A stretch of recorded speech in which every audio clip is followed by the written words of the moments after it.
Hola, buenas noches. En primer lugar, al señor Arnoldo Tauler, que está aquí con nosotros a través de la videoconferencia, gracias a la tecnología y al desarrollo de la ciencia en el siglo XXI. Gracias a todos los amantes de la literatura por asistir una vez más a estos eventos, a la presentación del libro esta noche, La Noche de los Escorpiones, de Arnoldo Tauler. Y con nosotros está también Héctor Martínez Sanz, filósofo y escritor, director de la revista Madrid El Marco y un intelectual, digamos, pues en pleno ascenso de la vida cultural madrileña y española. Don Arnoldo Tauler, buenas noches. Buenas noches, ¿cómo están ustedes? Buenas noches, estamos aquí encantados de saludarle. Arnoldo Tauler, licenciado en Letras Hispanas por la Universidad de Oriente de Santiago de Cuba, es investigador literario e histórico, escritor y director de radio, cine y televisión. Es autor, entre otras obras, de El Caracol Manchado, Chatroom, El General Sombra, Los Centinelas de la Aurora y muchas otras novelas. Sus libros han sido traducidos al inglés, francés, alemán, portugués, ruso, ucraniano y posiblemente, seguramente más adelante, a otras lenguas. De momento, hacemos esta presentación de su libro La Noche de los Escorpiones en Madrid y pronto podremos asistir a la presentación en inglés en Londres de La Noche de los Escorpiones. Le saludo nuevamente, don Arnoldo Tauler, y le paso la palabra para que usted también pueda decirnos unas cuantas cosas acerca de este libro y seguidamente al señor Héctor Martínez Sanz para que nos introduzca en el mágico mundo de La Noche de los Escorpiones. Y antes que nada, antes de empezar, vamos a pedir un fuerte aplauso para nuestro protagonista de esta noche, don Arnoldo Tauler.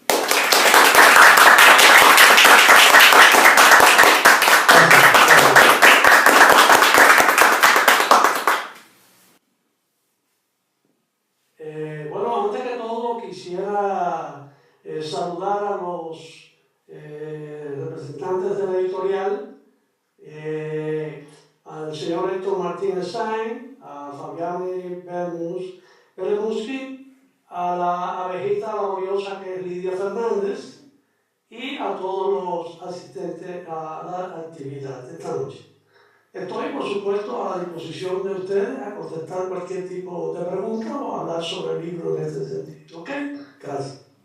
Muchísimas gracias, Héctor. Muchas gracias, Fabiani. Buenas noches, señor Arnoldo Tauler.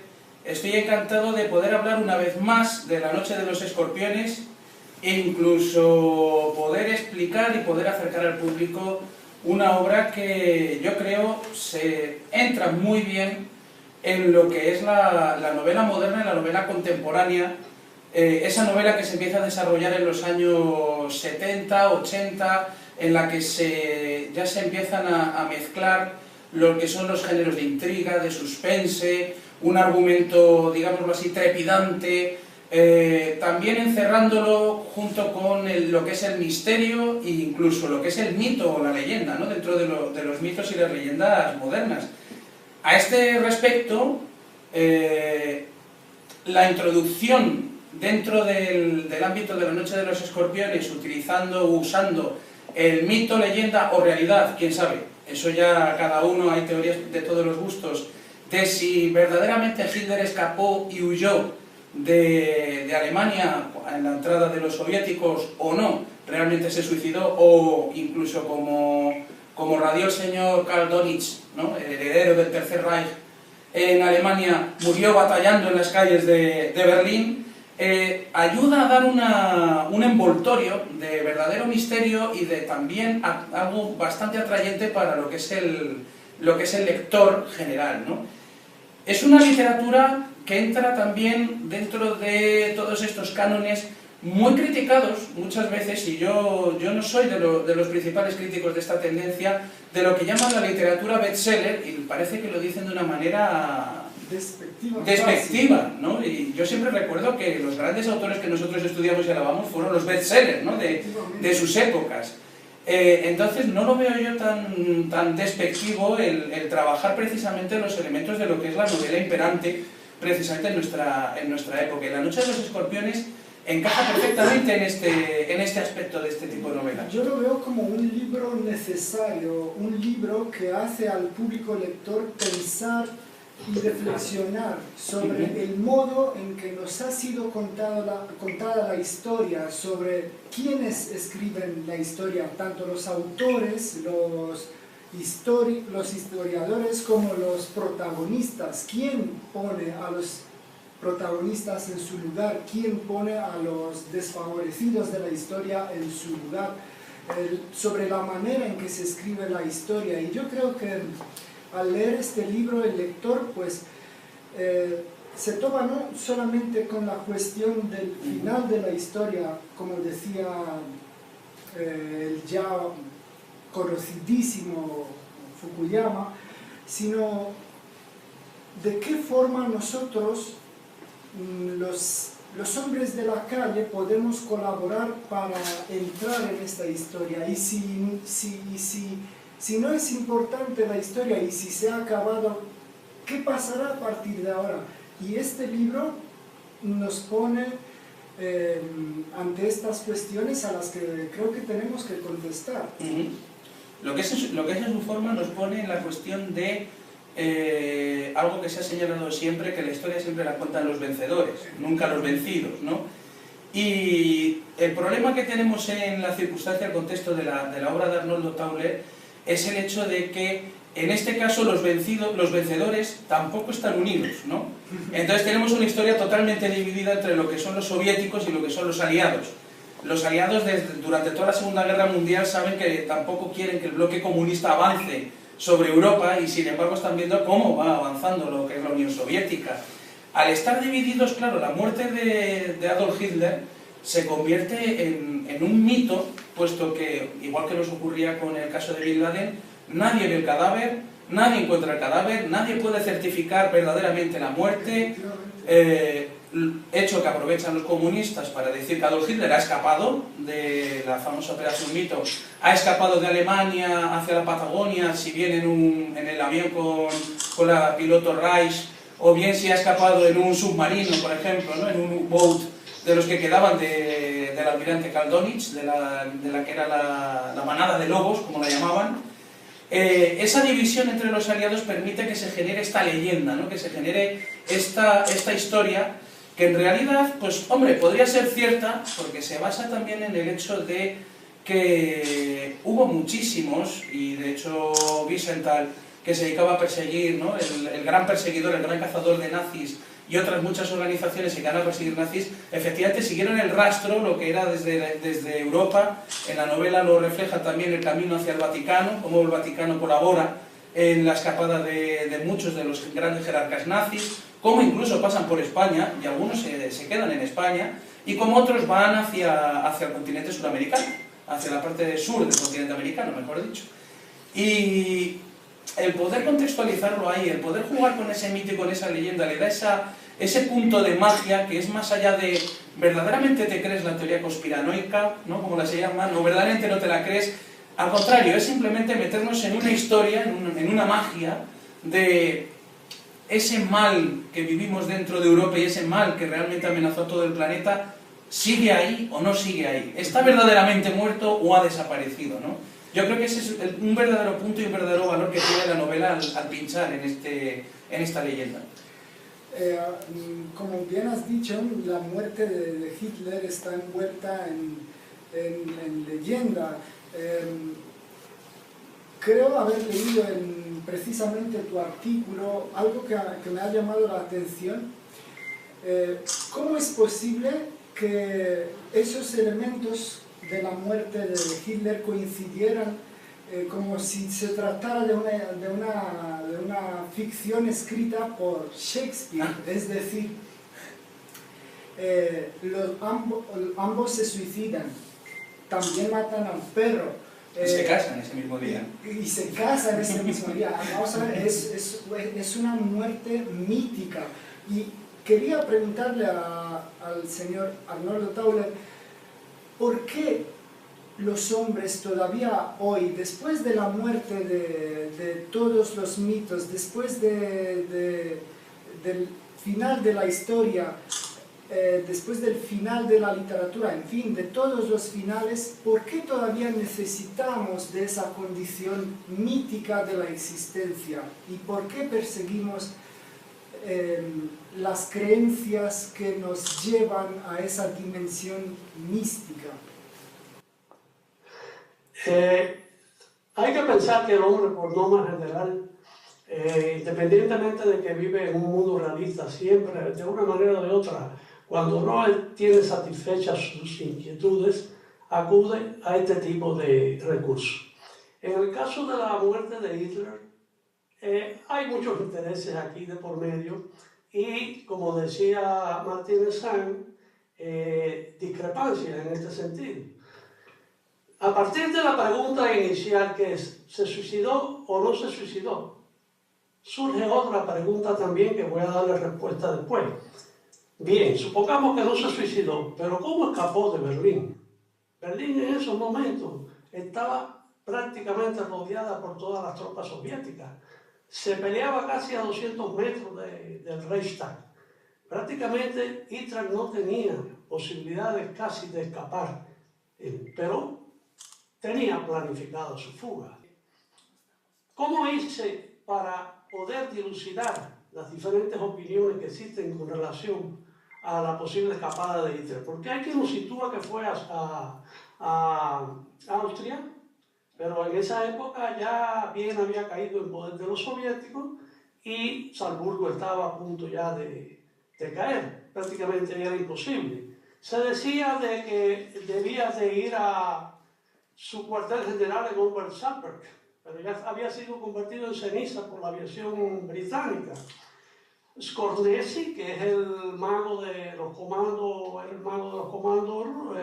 alemanes, planteó un plan para sacarlo en helicóptero, cosa que era imposible prácticamente desde una de las torres que defendían Berlín.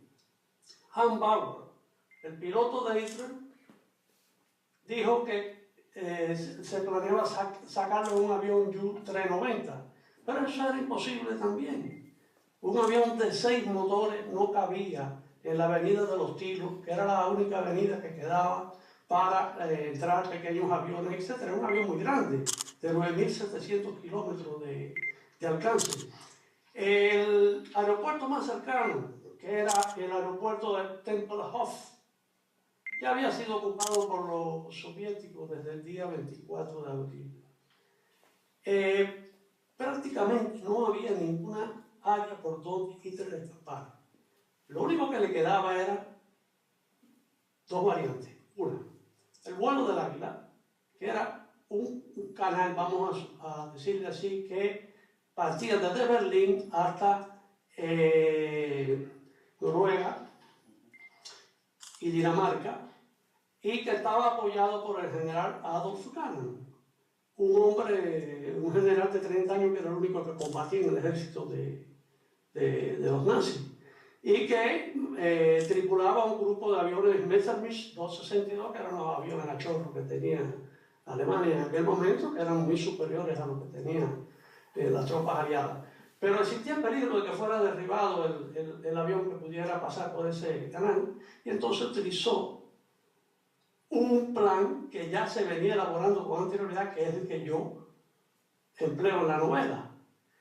Esta decantación la hacen en la novela también, la hacen dos dirigentes o dos militares del nazismo, que fueron Heinrich Müller y Martin Bormann, los que planificaron esta escapada. No voy a decir cómo fue que escapó, porque en realidad es una de las cosas interesantes que tiene la novela y uno de sus misterios y suspensos.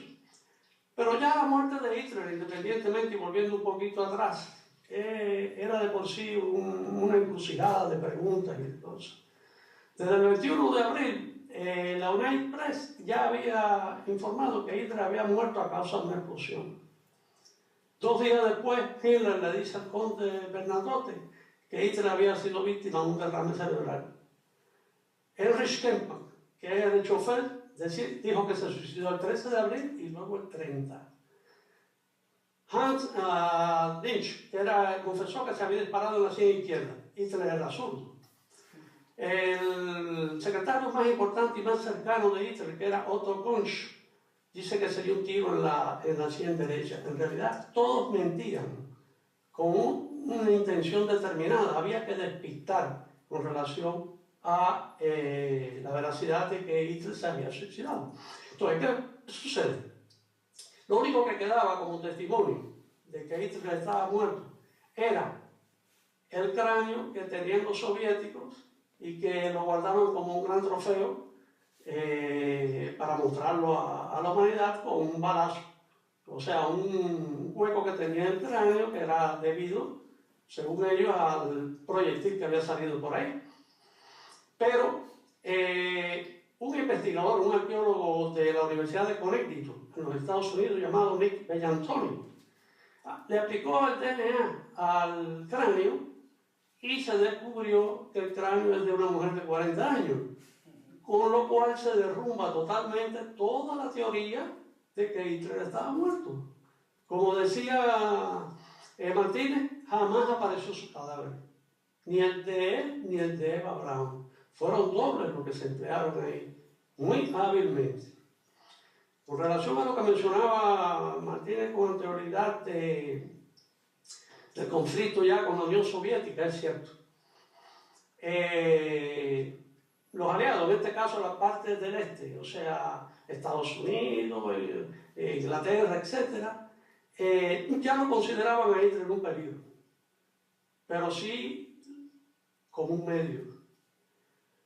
Tanto los soviéticos como los Estados Unidos e Inglaterra estaban interesados más que en el cadáver de Hitler o si estaba vivo o muerto, en los técnicos alemanes, los científicos alemanes, porque sin lugar a dudas Alemania estaba mucho más adelantada técnicamente y científicamente que los países occidentales y que los del este. Basta decir los aviones a chorro que tenían cuando los aliados tenían aviones a hélice. Las 2 bombas atómicas que se lanzaron en Hiroshima y Nagasaki eran alemanas y llegaron a los Estados Unidos en el submarino U-234 con 560 kilogramos de uranio U-235 enriquecido, que era con lo cual se fabricaba una bomba, que requería incluso 60 kilogramos para fabricar una bomba, y los Estados Unidos nomás que tenían 2, porque utilizaban un sistema viejísimo. El sistema de los alemanes es el que se utiliza actualmente en este momento, que es el de la centrífuga. Y ya lo han aplicado con posterioridad, pero bueno, en aquel momento eso fue así.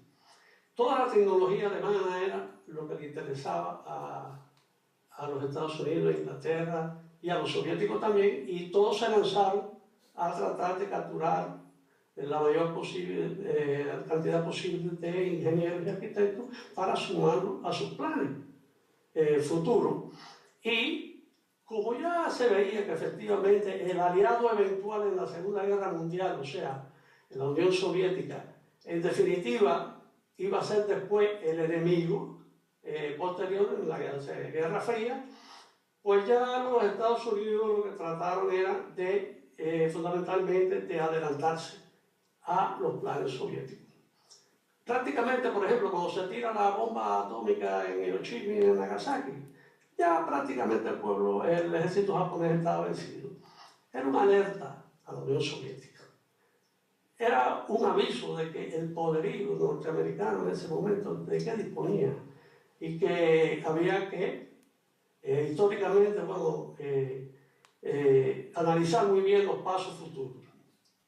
Ustedes mencionaban ahorita, con relación a la historia, de la ventaja que en cierto modo tienen las novelas de este tipo, que, como esta, que se basan en hechos históricos y que desde el punto de vista de la ficción lo que trata es de cubrir aquellas cosas que la historia deja vacía. Y los historiadores, yo soy muy amigo de ellos también, pero desgraciadamente el método, la estructura de sus obras requieren, si se quiere, ser muy concretos. No pueden disponer de un recurso narrativo como lo tiene la novela, dándole interés a la narración, estructurando las obras más o menos según el plan del escritor. Por eso una de las cuestiones que han determinado, por ejemplo, que la historia de Francia se conozca más por Honorato de Balzac, por Julio Verne, por Alejandro Dumas, que por los historiadores. Porque incluso la gente acude a ese tipo de obras. ¿Qué es lo que yo hago en este caso? Yo trato de ser lo más fiel posible al lector y basarme en la mayor cantidad posible de documentos, ¿entiendes? Para no traicionar a los hechos, a la realidad que en ese momento transcurre. Pero no deseo ser un testimoniante, por eso mi obra puede ser una novela con valores históricos o una historia novelada. Pero eso se lo dejamos al lector, que es en definitiva el verdadero juez en este caso. Basándonos en la documentación exhaustiva que usted ha llevado a cabo para escribir no solamente este libro, el que tenemos el placer de disfrutar esta noche, sino también otros, podríamos decir, como con Jesucristo, conoceréis la verdad y la verdad os hará libres. Y quería preguntarle por sus proyectos futuros. Creo que este libro podría tener una continuación. Por supuesto que la tiene. El libro tiene un final abierto. O sea, en realidad la obra trabaja con 3 enigmas del nazismo.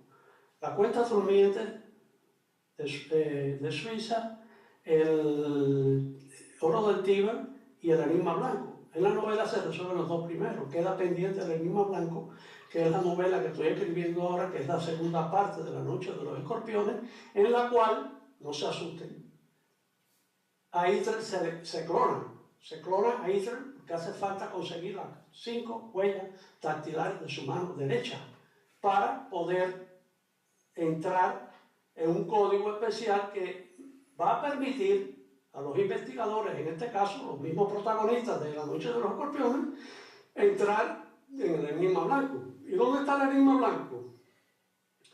En la Antártida, o sea, en la famosa base 211, esa que dice que existe y no existe. El enigma blanco está en la Antártida. Lo que pasa es que hay quien niega la veracidad y hay quien la confirma. Yo me voy por la confirmación porque en realidad es la segunda parte de la obra y he acumulado bastantes datos relacionados con eso y me ha permitido desarrollar desde el punto de vista literario esa trama. Ya voy por la página 570 y pico, así que ahorita la termino. Esos son mis planes futuros ahora. Pues volviendo al presente, lo que están mencionando es otro valor de la novela, que es verdad que yo no lo había reseñado, que es el detallismo y la documentación que tiene, tanto sobre las máquinas de guerra como las calles, todo lo que es la fisonomía de la ciudad de Berlín, todo lo que son documentaciones, los documentos que aparecen aquí, allá, los nombres, los cargos, todo perfectamente como un archivo, ¿no? Como si Arnoldo tuviera una habitación llena de todo lo que son los archivos de la época, porque realmente lo vas leyendo y es un dato tras otro. De ahí, efectivamente, no me extraña la amistad que tenga con los amigos historiadores. Pero, y es verdad, lo menciona, este dato de que se trata La Noche de los Escorpiones de una historia novelada al mismo tiempo que es la novela de una historia, ¿no? Es decir, juega con los 2 componentes y uno puede ir desarrollando la historia y ir aprendiendo a lo largo de lo que es la novela, lo que son los elementos históricos, y por otro lado va convergiendo también lo que es la historia ficcional. De hecho, lo va moviendo en 2 tiempos paralelos, ¿no? Nos va contando cómo al final de la guerra, en 1945, va ocurriendo toda la fuga. No vamos a contar, vamos a respetar aquí al autor, no vamos a contar todo lo que es el suspense, porque si no estropeamos la novela al lector y no podemos hacer eso. Y por otro lado, todo lo que es la investigación de los dos protagonistas, que si no recuerdo mal son Robert Trate y Claudia Meyer, ¿no? De agentes, uno de la CIA y ella del Mossad, ¿no? Y además son matrimonio, creo recordar, Sí. si no me equivoco. Ese elemento de dos líneas paralelas también dentro de lo que es el tiempo de la novela, ¿no? Los dos, le da un toque también muy llamativo que me recordaba incluso, no es por hablar de mí, pero me recordaba a Misión 109, que yo también lo hacía, lo de mover los dos tiempos entre lo que es el tiempo presente y el tiempo presente de los personajes protagonistas y el tiempo pasado al que se refiere, ¿no? Y que al final terminan convergiendo. Es un efecto muy, muy interesante y muy bueno, a mí me gustó. Y me alegró verlo también en la novela de Arnoldo Tauler, sobre todo para ver que yo no estoy tan alejado, ¿no? de las líneas de una literatura contemporánea. La estructura de un montaje de acciones no simultáneas, en este caso, porque ocurren en diferentes épocas, es un recurso estructural para poder contar la novela desde dos puntos de vista. El actual, en la investigación que se va desarrollando, y los hechos tales como se estaban desarrollando, ajenos a la investigación que está haciendo la pareja. Otra cuestión que también, ya esto desde el punto de vista literario, aporta mucho al interés que pueda tener o no el lector con relación al tema, porque el tema puede ser muy interesante, pero si usted no lo trabaja en cuanto a lo que es la estructura, dándole los elementos de suspenso, intriga, etcétera, necesarios sin traicionar la historia, no logra atraer al lector. Yo siempre digo que cada capítulo debe terminarse con una pregunta y el que comienza con una afirmación. ¿Por qué? Porque si no lo hacemos así, no intrigamos al lector a que continúe, ¿cómo se llama?, con la obra. Eso es como el famoso cuento aquel de la persona que va a ver la película al cine de misterio y el que está atrás le dice, no, el mayordomo es el asesino. Ya se le perdió todo el interés de la película. Por supuesto, dentro de esto, independientemente y dándole una mayor importancia que al aspecto estructural, están los factores históricos. Tengo por hábito, no sé si es malo o bueno, investigar mucho antes de escribir, de asomarme al abismo blanco de la pantalla de la computadora. Y le voy a contar una anécdota muy rápidamente. Este libro me costó a mí una investigación de 3 o 4 años, eso no es nada. Yo tengo uno que se titula, que es sobre la guerra de Irak, o sea, la guerra del Golfo. Lo que pasa es que le cambié el nombre. Batalla contra el eclipse, primeramente tenía otro nombre, después le puse otro, Batalla contra el eclipse, que estuve 15 años investigando para poder escribir la novela. Figúrense esto, la novela comienza en la Casa Blanca, en el Salón Oval. Para yo poder escribir sobre la Casa Blanca y el Salón Oval, yo tenía que investigar cómo era el Salón Oval en la época de Bush, el padre.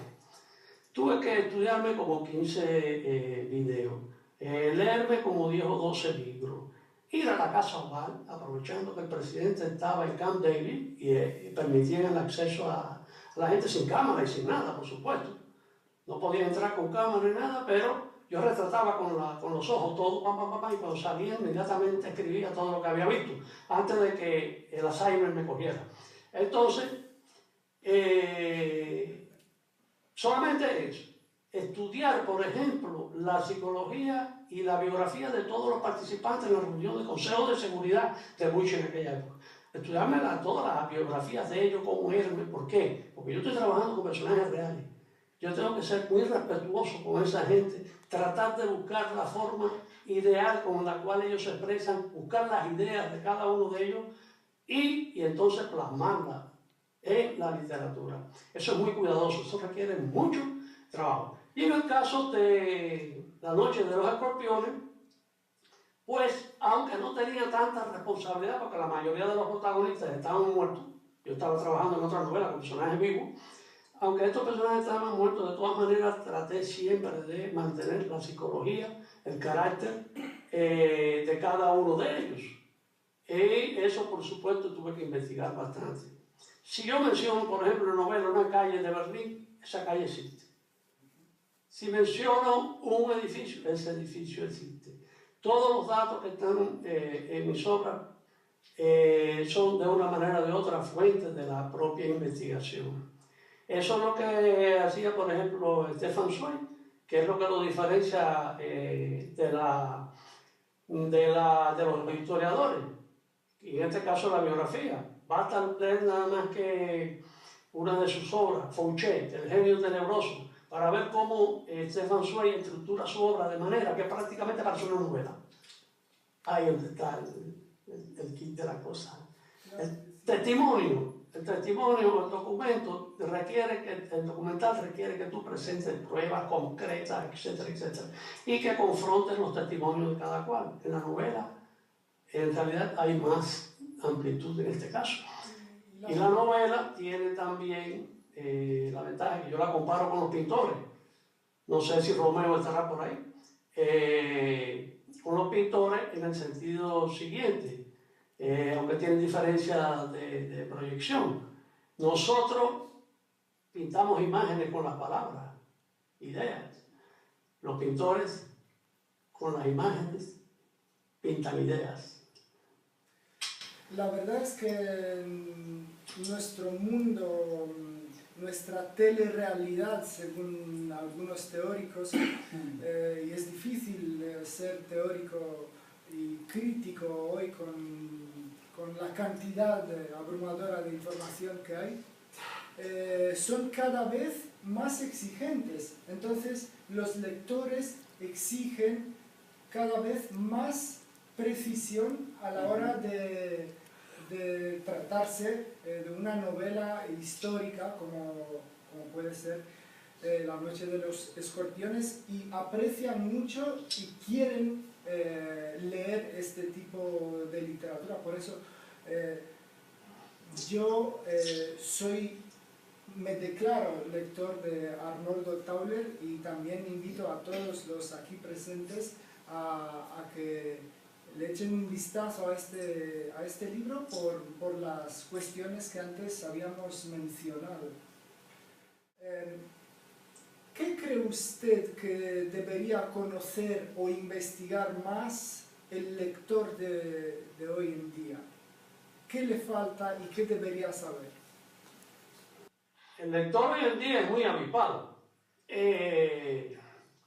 Y por supuesto, es lo que usted decía hace unos momentos. Cuando usted va a reflejar un hecho, y sobre todo si es histórico, o va a ofrecer, aunque sea ficción, una obra literaria que contenga elementos en los cuales usted tenga que acudir, tiene que, por una cuestión de respeto a ese mismo lector, que no es ningún analfabeto, tiene que ser una persona inteligente desde el primer momento que se interese en la lectura.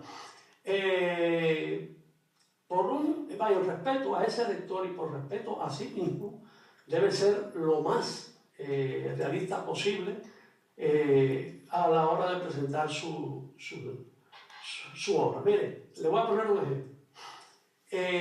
Yo tengo una novela que se llama El caracol manchado.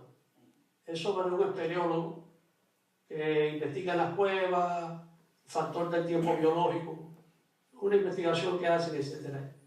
Yo tuve que estudiar espeleología prácticamente, meterme en las cuevas allá abajo, a 5 o 6 pisos de tierra, buscar los ríos subterráneos, los peces que nadan boca abajo, con la panza para arriba, que no tienen ojos, toda esa serie de cuestiones investigables, etc. Que me apagaran las luces para sentir la claustrofobia. O sea, trato de lo más posible de identificarme con lo que yo voy a expresar. La novela que estoy escribiendo ahora, El enigma blanco, que es la continuación de La noche de los escorpiones, yo tuve que estudiar prácticamente clonación humana. Afortunadamente yo tengo un médico que fue profesor de la Universidad de La Habana, que es mi médico personal, que es el que me asesora desde el punto de vista científico las probabilidades que yo pongo. Y entonces él me las corrige. En ese mismo libro yo trato la antimateria, la implosión, los mundos paralelos, la fuerza oscura. Y bueno, me estoy convirtiendo en un científico prácticamente, gracias a los lectores. ¿Por qué? Porque cuando yo voy a escribir sobre esos temas, tengo que estar bien informado. Porque va y me sale un lector de eso, que es científico de verdad, y me pone boca abajo.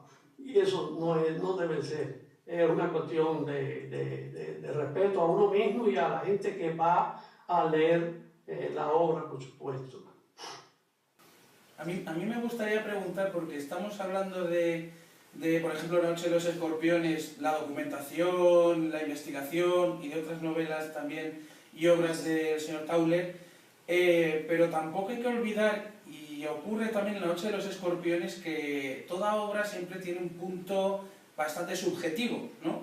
Y hay, a lo largo de la novela, hay un tema que yo no sé si le voy a poner en un compromiso a nuestro querido amigo Tauler, el hecho de que a lo largo de la novela el Vaticano no sale muy bien parado y ya no es ni documentación ni la ficción, sino que ahí parece más el autor el que está, digamos, pinchando un poco, ¿no?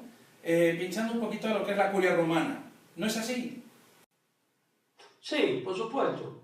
Pero yo no lo hago directamente como autor. Lo hago a través de los protagonistas, o sea, de una manera indirecta, porque los protagonistas, Claudia y Robert, son los que en un momento determinado y en el Vaticano tienen la conversación con el cardenal Porciani, que es el cardenal con el cual ellos conversan, y es el mismo cardenal que después conversa con el Papa y le plantea toda una serie de situaciones que son bastante, ponen en el Vaticano en una situación difícil.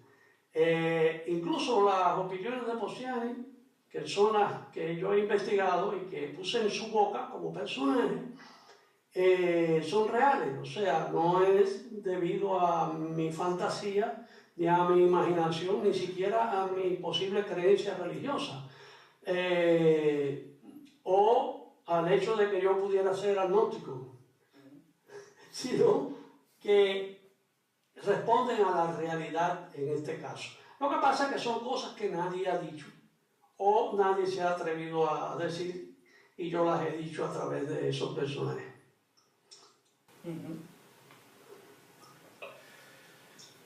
Un placer, nuevamente, lo digo, Arnoldo Tauler, estar con usted a través de la videoconferencia. Un placer compartir mesa con Héctor Martínez Sanz. Gracias a todos los que están aquí presentes. Gracias por escribir libros como este. Y le invitamos a que siga escribiendo, porque ya tenemos mucha curiosidad de leer la segunda parte de este maravilloso libro. Y gracias a todos por participar aquí. Gracias.